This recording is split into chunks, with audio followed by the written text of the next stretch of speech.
오늘의 말씀은 데살로니가전서 2장 10절로 12절의 말씀. 제가 가진 성경 신약 330페이지에 기록되어져 있습니다. 데살로니가전서 2장 10절로 12절의 말씀. 제가 봉독하겠습니다. 우리가 너희 믿는 자들을 향하여 어떻게 거룩하고 옳고 흠없이 행하였는지에 대하여 너희가 증인이요 하나님도 그러하시도다. 너희도 아는 바와 같이 우리가 너희 각 사람에게 아버지가 너희 자녀에게 하듯 권면하고 위로하고 경계하노니 이는 너희를 부르사 자기 나라와 영광에 이르게 하시는 하나님께 합당히 행하게 하려 함이라. 아멘. 오늘 말씀의 제목은 흠 없음이라는 말씀의 제목으로 여러분과 이야기를 나누고자 합니다. Dirty is out of the place 라는 말이 있습니다. 더러움이란 자기 자리를 떠나는 것이다 라는 말이겠죠. 연못 속에는 커다란 고기가 헤엄칠 때야 매우 아름다운 것입니다. 그러나 그 물고기가 아마 우리 방 안에서 헤엄친다면 그건 우리에게 매우 더러운 일이 되겠죠. 아름답던 물고기가 아마 그 순간만큼은 꽤 미워지게 될 것입니다. 왜냐하면 그것은 그 물고기가 가져야 될 본질이 변했기 때문이 아니라 적합하지 않은 장소에 있기 때문이겠죠. 논밭에서는 꼭 필요한 것이 그렇다면 무엇일까요? 바로 흙입니다. 그 흙이 방바닥을 닦아내야 하는 더러운 것들 중에 하나인 것처럼 장소에 참 중요한 것들이 많죠. 우리에게는 저마다 주어진 자리라는 게 있습니다. 그리고 그것은 우리 임의대로 버리고 떠날 수 없는 것이겠죠. 사회나 직장에서나 가정에서나 교회에서나 주어진 자리에 최선을 다해서 살아가는 것이 바로 그러한 것일 겁니다.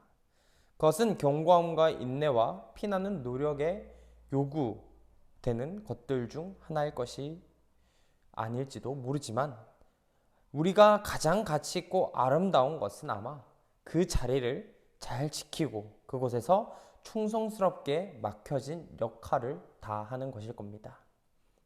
그렇다면 우리가 과연 맡아야 될 역할은 무엇인지 오늘 말씀을 통해 여러분과 나누고자 합니다. 8절에서 바울은 오늘 본문에 앞선 8절 거기엔 우리가 이같이 너희를 사모하여 하나님의 복음뿐 아니라 우리의 목숨까지도 너희에게 주기를 기뻐함은 너희가 우리의 사랑하는 자 됨이라 라고 하였습니다. 여기서 목숨이라는 말은 육체적인 생명을 뜻하는 바도 있겠지만 그 이상으로서 전인격적인 의미를 내포하고 있습니다. 따라서 본 말씀의 의미는 바울 일행이 이 데살로니가 사람들에게 단순히 말씀만을 선포한 것이 아니라 자기를 아끼지 않고 자기를 불사르게 내어주는 희생적인 사역을 감당해야 한다는 것을 이야기하고 있는 것입니다. 즉 바울 일행은 자신들의 존재를 희생하면서까지 데살로니가 교인들에게 복음을 전했던 것이라는 것이죠. 이처럼 복음 전파자들은 복음을 전할 때 자기 자신까지도 함께 내어줄 준비가 되어져 있었다는 겁니다. 이것은 우리의 복음 전파가 무슨 사상이나 혹은 어떠한 이론을 배우는 학습하는 것과는 전혀 다르다라는 걸 우리에게 이야기해 줍니다. 가령 사람들은 컴퓨터 이론을 배우기 위해선 컴퓨터 학원에 다니기를 합니다. 강사는 매일 진도에 따라 컴퓨터 이론을 이해시키고 습득시키도록 훈련시킵니다. 그리고 과정이 거의 끝나갈 때 사람들은 시험을 치르고 자격증을 획득함으로써 이 컴퓨터 과정에서 이론을 이수하게 되겠죠. 그러나 여기에는 아주 중요한 것이 빠져 있습니다. 그것은 바로 전인격적인 헌신과 희생이라는 것입니다. 컴퓨터 어른 강사는 단지 열심히 설명함으로써 이론을 전달할 뿐이라는 거죠. 어느 누구도 컴퓨터 이론 교육을 위해 자신의 전인격적인 삶을 바치지는 않는다는 겁니다. 이론이나 사상 이런 것들은 단지 그 내용을 전달함으로써 만족하기 때문입니다. 그러나 이 복음 전파라는 것은 조금 다릅니다. 복음 전파는 반드시 전파자의 전인격적인 희생을 요구합니다. 복음 전파자가 복음대로 살려고 온몸을 애쓰며 또한 그의 온 삶을 다 바쳐 헌신적으로 자신을 내어줄 때에 복음은 사람들에게 더욱 쉽고 잘 전달될 것입니다.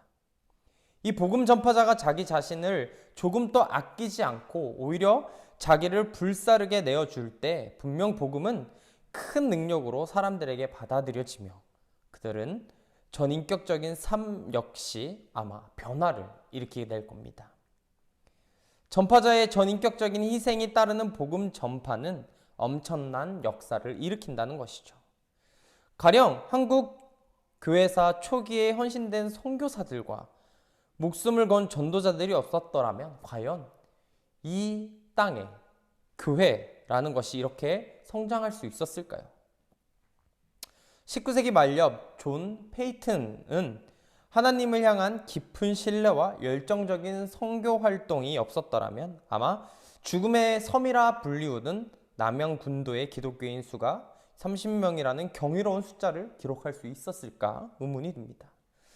또한 옥스퍼드 대학 아랍어 교수로 있었던 고령의 룰루스 교수는 영국에서 부와 명예를 버리고 이슬람교 세계의 첫 선교사로 파견되었었던데 그때 만약 파견되지 않았다라면 젊은이들이 목숨을 내걸고 그곳에 복음을 전하는 기초가 생기지 않지 않았을까요?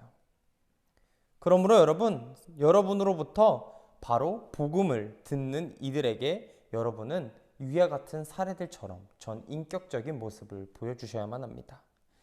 그들이 여러분의 헌신된 희생을 경험한다면 아마 지금보다 몇 배, 아니 몇십 배는 빨리 자신들의 마음을 열 것이기 때문이죠. 부디 우리는 복음을 전하는 자들로서 우리의 삶으로 그 주체자들에게 다가가야 할 겁니다. 그래서 10절을 보게 되면 바울은 우리가 너희 믿는 자들을 향하여 어떻게 거룩하고 옳고 흠없이 행하였는지에 대해 너희가 증인이요 하나님도 그러하시다라고 우리에게 이야기합니다. 여기서 거룩함은 하나님에 대한 경건함을, 옳음은 도덕적 기준에 어긋나지 않음을 말합니다. 따라서 이 전자는 하나님께 대한 의무를, 후자는 인간에 대한 의무를 나타냅니다.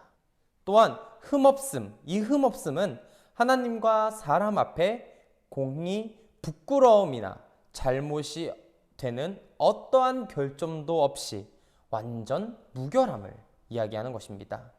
따라서 본절은 바울 일행의 행동이 하나님이나 사람들 모두 앞에서 단정하고 올곧았음을 말해주고 있습니다. 이처럼 성도들은 하나님과 사람들 앞에서 다 같이 흠없고 진실해야만 합니다. 그러나 성도들 가운데서는 이러한 균형을 잘 유지하지 못하는 사람들이 있습니다. 그중 일부는 오직 하나님 앞에서만 흠이 없는 것처럼 살아가는 자들이 많죠. 즉 신앙은 오직 하나님과의 관계에서만 성립하는 것으로 생각하고 하나님께만 잘하면 만사가 형통한 것처럼 살아가는 자들이 많습니다. 이런 사람들은 대개 교회에서 아주 경건한 듯한 선한 얼굴로 무게를 잡고 있다가도 교회 문을 나서 세상으로 나가서는 오히려 불신자들보다 더욱 지독하다는 소리를 들을 때가 많습니다. 또한 전도다, 교회 청소다, 신방이다 하며 열심히 돌아다니면서 정작 자신의 집에는 산더미 같은 빨래와 수북한 먼지가 쌓여 있을 때가 많습니다. 이런 사람들은 대개 이제 속과 밖을 안을 구분할 수가 없는 어찌 보면은 다른 모습의 신앙관을 가지고 있는 것이겠죠. 반면 어떤 사람들은 이와 반대로 사람들 앞에서만 진실하면 된다고 생각합니다.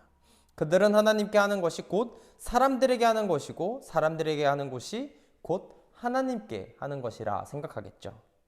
한마디로 하나님과 인간 사이의 극복될 수 없는 선을 지어버리고자 하는 것일 겁니다. 그러나 이런 부류에 속한 대부분의 사람은 기독교 신앙을 너무 윤리화하는 경향이 있습니다. 그래서 도덕적으로 선하다고 한다면 그것은 무조건 하나님의 뜻이며 또한 도덕적으로 선한 자기가 바로 의인이라 간주할 때가 많죠. 결국 이들은 결벽적인 신앙을 점차 사람들 눈에 의식하는 경향으로 바꾸어가며 따라서 외식은 당연한 것이며 모든 사람들 앞에 다투어 자기가 잘난 것처럼 표현하려 합니다.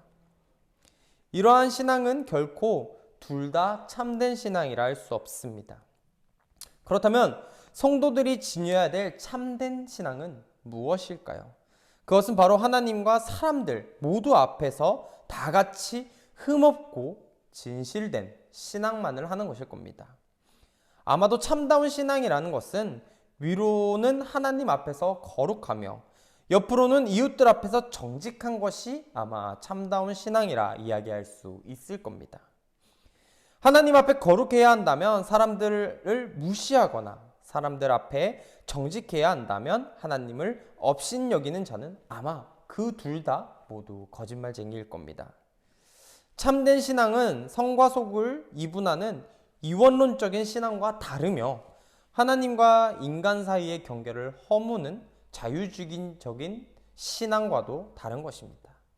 그러므로 성도 여러분, 부디 이 사실을 명심하시고 어제까지의 여러분의 자신의 신앙을 조금은 되돌아보아야 할 겁니다. 여러분은 진정 하나님께 흠 없고 동시에 이웃들에게 진실한 삶을 살고 계십니까? 스스로에게 질문해야 한다는 것이죠. 하나님께 흠 없기를 바라면서 사람들에게는 아무렇게나 행동한다든지 하나님은 온전하게 제쳐놓고 사람들에게만 흠 없기를 바라는 것은 모두 아마 반쪽짜리의 신앙의 모습일 겁니다. 여러분은 그렇기에 하나님 앞에서는 거룩하며 사람들 앞에서는 정직할 수 있는 자들이 되어야 할 겁니다. 그래서 11절과 12절에 바울은 자신이 데살로니가 교인들에게 아비가 자기 자녀에게 하듯 권면하고 위로하고 경계해야 하는데 그것은 그들로 하여금 하나님께 합당하게 행하게 하려 함이라 라고 이야기합니다. 즉 바울은 데살로니가 교인들이 하나님께 합당한 삶을 살게 하려고 그들을 가르쳤다라는 말입니다.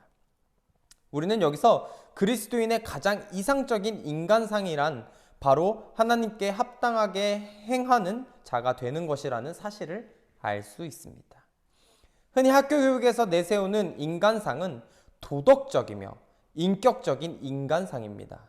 즉 도덕적으로 완벽하며 인격적으로 성숙한 인간을 가장 이상적인 인간상으로 내세우는 것입니다. 또한 오늘날 급속히 확산되고 있는 사회교육에서는 어느 한 분야에 대한 지식을 완전히 습득한 인간이나 혹은 완벽한 사회 적응력을 지닌 인간을 가장 아마도 이상적인 인간인 것처럼 보여주고 왔습니다. 즉 일반 교육학이 내세우는 이런 이성적인 인간이라는 것은 바로 자율적이며 성숙한 인간이라는 것입니다.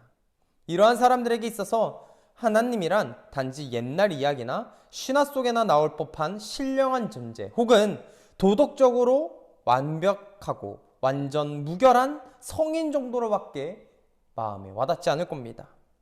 이와 달리 기독교 교육에서 내세우는 가장 이상적인 인간상은 바로 하나님께 합당하게 사는 인간입니다. 무엇이 차이가 있느냐? 여기서 합당하게라는 말은 아마 헬라 원어로 보게 되면 부합하다라는 뜻을 지닙니다. 따라서 하나님께 합당하게 살아가는 인간이라는 것은 하나님의 뜻에 부합하게 살아가는 자들을 의미하는 것이겠죠. 결국 기독교 교육의 최종의 목표는 하나님께서 삶 전체의 중심에 자리 잡아 그 뜻이 맞게 살아가는 인간을 길러내는 것입니다. 즉 그 자신이 아니라 하나님을 자신의 삶의 주인으로 먼저 모시고 또한 자신의 삶의 전 영역을 하나님의 통치와 지배 아래 두는 것을 말하는 것이죠. 특히 이러한 사람은 창조 그리고 타락 구속이라는 성경적 세계관으로 세상을 보고 읽으며 또한 그 세계관을 따라 살아갑니다. 즉 그는 하나님께서 천지 만물을 지으신 것과 인간의 불순종으로 세상이 완전히 타락한 것과 결국은 하나님의 계획에 따라 예수 그리스도로 말미암아 완전히 회복되었다라는 것을 믿죠. 따라서 그는 무엇보다 하나님의 말씀대로 살려고 노력할 겁니다. 그것은 곧 어떻게든 이 패역한 세상에서 하나님의 말씀을 끝까지 지켜내며 그리스도가 가신 그 길을 어떻게 따라갈 것인가에 대한 고뇌하는 가운데 세상에 하나님의 구원을 선포하는 것을 의미합니다. 또한 그는 세상을 단순히 죄악된 것으로 치부하는 버리는 것이 아니라 그것을 하나님의 피조물이며 하나님은 언젠가는 하나님께서 회복하실 것이라는 소망과 믿음으로 살아가고 있고 성실히 가꿔야 한다는 것입니다. 그래서 이 그리스도인이란 세상의 것은 아니지만 세상 안에 있으며 마침내 세상으로 들어가야 할 존재들인 거죠. 그렇습니다. 기독교 교육의 최고의 목표는 하나님께 합당한 자를 길러내는 것이겠습니다. 그는 오직 하나님의 말씀을 충실하며 그 말씀을 수호하고 그 말씀대로 살아내려고 씨름하는 자들이 아마 그러한 자일 겁니다. 그 결과 세상을 외면하고 등지는 것이 아니라 세상을 향해 적극적으로 도전하며 그리스도의 복음을 선포하며 하나님 안에서 전파하는 자입니다. 부디 여러분 자신이 이와 같은 사람이 될 뿐 아니라 여러분의 이웃들에게도 전파하고 살아가시길 바랍니다. 여러분, 우리는 사도 바울과 동일한 복음 전파의 사명을 명받았습니다. 그러한 점에서 바울의 전도 자세는 우리에게 꽤 훌륭한 귀감이 됩니다. 바울은 데살로니가에서 복음을 전할 때 핍박과 회방에도 굴하지 않고 복음을 전했습니다. 또한 아무런 사리사욕을 갖지 않고 오직 영혼들에게 대한 뜨거운 사랑을 갖고 복음을 전했습니다. 바로 이러한 자세가 오늘 우리에게 요구해 되어지는 흠 없음이라는 것이죠. 하나님을 전적으로 사랑하되 이웃 또한 사랑할 준비가 되어져 있어야 된다는 것입니다. 여러분, 우리는 지금까지 우리끼리 사랑하기 바빴고 하나님만을 바라보며 이웃은 멸시하거나 이웃을 사랑하나 정작 제일 사랑해야 될 주님을 멀리했던 경우가 있을 겁니다. 그럴 때 우리는 다시 한번 되돌아보시고 우리가 살아가야 되는 그 길이 과연 무엇인지, 그것은 바로 오늘의 말씀에 등장하는 것처럼 흠없이 하나님 앞에서든 사람들 앞에서든 최선을 다해 그리스도의 복음을 삶으로 표현하고 살아가시는 저와 여러분이 되시기를 간절히 바라겠습니다. 다 같이 기도합니다. 사랑이 많으신 하나님, 오늘 또 우리가 한자리에 모여서 예배 드렸습니다. 이 예배 가운데 언제나 항상 함께하여 주셔서 오늘의 말씀을 듣고 세상으로 나아가는 많은 그리스도인들이 복음의 무게를 감당할 수 있도록 붙들어 주시옵소서. 사람들에게 흠 없을 수 있도록, 그리고 하나님 앞에서도 흠 없이 사랑할 수 있도록 우리를 경건하게 붙들어 주시옵시고, 우리가 행하는 모든 행동 하나가 그리스도의 복음을 전하는 좋은 매개체가 될 수 있도록 우리를 언제나 사랑으로 보듬어 주시옵소서. 사랑이 많으신 예수님의 이름으로 기도합니다. 이제는 우리를 죄악 가운데서 구원하신 예수 그리스도의 은혜와 크신 하나님의 사랑과 성령님의 내주감화 감동 교통 역사 충만하심이 오늘 예배를 드리고자 모인 모든 성도들 머리 위에 이제로부터 영원토록 함께하기를 간절히 축원하옵나이다. 아멘.